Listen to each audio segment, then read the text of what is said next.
Welcome to the Twilight Saga podcast. Hey, I'm Wick Godfrey, the producer. Hey, I'm Rob Pattinson, the actor. I'm Bryce Dallas Howard. I play Victoria. I'm Xavier Samuel. I play Riley. I'm Dakota Fanning. I play Jean. I think. Hey, Rob. Oh, Rob, you've changed. I know. You're so handsome. The pressure of the film has kind of compacted me down. Yeah.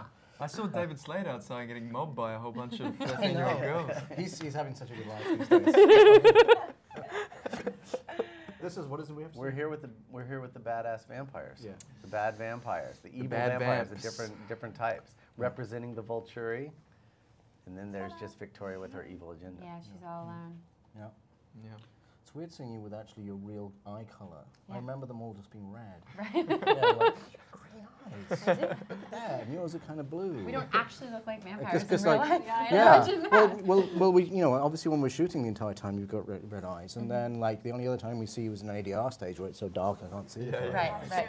It's nice to see you in some daylight. Yes. Anyway. If we start glittering, then... Yeah. You know what I'd love to talk about, because one of the things that David really got to tackle in this movie that we haven't in the other ones is just the sheer aggressive violence of the newborn vampires, and I feel like the kind of external threat of the movie is greater in Eclipse than it is in Twilight and New Moon, and I'd love to just talk about your process, you know, in kind of training for this stuff, and sort of how you guys created the characters of the newborn vampires, and go from there. We talked a lot, didn't we? Yeah. We did a lot of us three here, because I guess it was one of those things of time when you came rushing in, you knew your character. We talked a bit, and but we had a bit more time, so we did talk about Riley's arc off screen, just to get a sense of where we were going. I remember that. Not, delving into cliches or stereotypes, and kind of making this really well-formed, well-rounded, kind of complex villain in a way.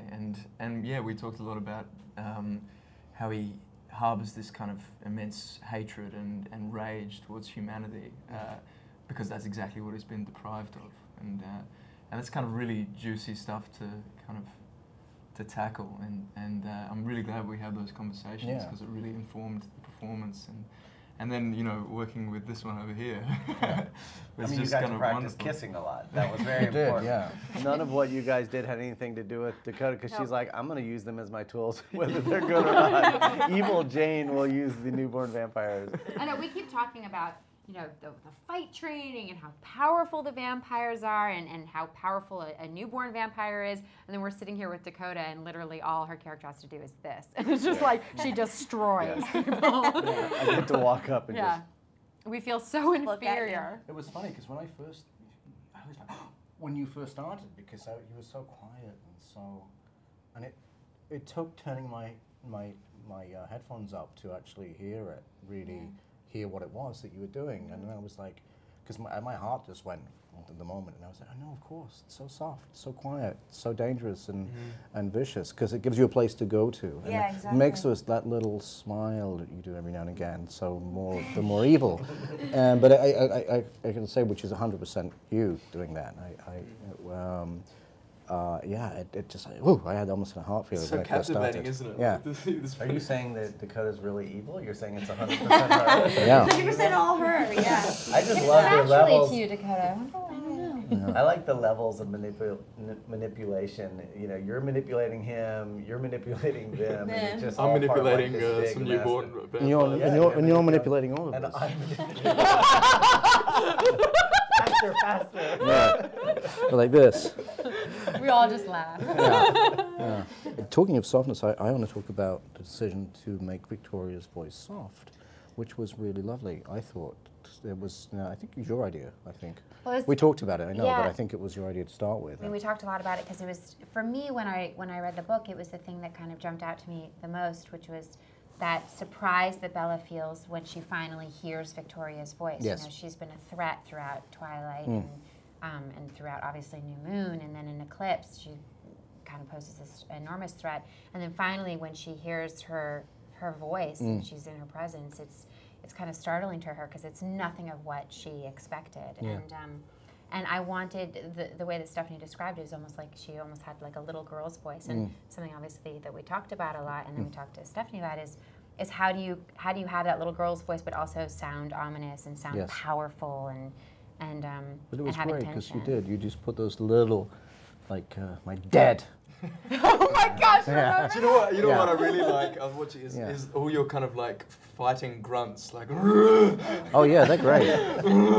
Would you really help me practice? Because Yeah. my angry face looks Well, really happy. let's tell that. Let's really tell that story. That was the whole thing. Was like angry face, and you were like, I was like, yeah. I was like, oh boy. Seriously. And which is great because you're just I not don't an know angry if that's person. so Yeah. Great. But Who is the weakest villain in movie history? no.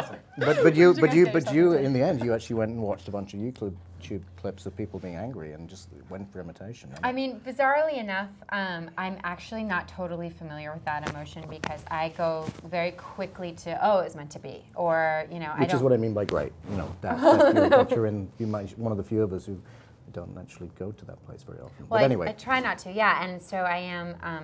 I mean, it was surprising to me actually because I was like, gosh, yeah, anger. Like everybody feels anger. Yeah. And then when I was actually getting down to it, I was like, what are the? And you were so great because you brought up what are the phases of anger and fury and rage and getting into that. And I was kind of thinking to my own life, and I'm like, yes, when have I been furious? And I literally could not recall a moment. And And David rattled off 8 from that day. From But I think that's one of the kind of amazing challenges of tackling this stuff, all this material, because it's all uncharted territory for a lot of us. Like, I've never assembled a newborn vampire army. what you tap into for that, Xavier? But it's kind of like it's a leap of faith in a way. Like, you can't rehearse a lot of that stuff, in front of the mirror. It kind of, the exploration happens, in between action and cut. And to have you there kind of, Whispering. guiding and yeah. and adjustments. Remember, I used those the word experiences. adjustments. Oh, Yes. yeah. Little adjustments. which is a great kind of term because it really, it's really just about those. little Yeah, tweaks, sometimes it would just be one word and the weight of one word and Yeah. just being aware of that. But yeah, no, I thought, but obviously you felt it fantastically. And I thought that the quiet voice, just again, as in the book, it just works so beautifully when you Yeah, turn it's and you are such a- furious. No, thank you. Yeah, Thank you for wonderfully. your help with that. No, I'm serious. I'm serious. Yeah. And all throughout the film, I mean, I just felt like there were such nuanced, extraordinary performances, and I think that really did. Obviously, there's a group of really talented actors, but it came from you because it's we know the characters. We're so familiar with the characters and becoming so familiar with the world, and then now it's kind of this moment of crisis, and I love the ways in which you really challenged each one of us to just find every level and play, like create these spinning plates almost, and just like, okay, let's spin that plate, let's spin that plate, let's spin that, and then it's like tapping into it in the scene. And I just watching the film for the first time the other day, I just so felt that, and it just took us on this ride, and it was. And it was that's what I observed from like your other film, Hard Candy, is like the performances are so measured, and there's so many opportunities for an actor to kind of spend it all at once or kind of like, blow the top, and just to have you there kind of guiding that process was kind of invaluable. And when you see the film, it's the kind of the proof's in the pudding.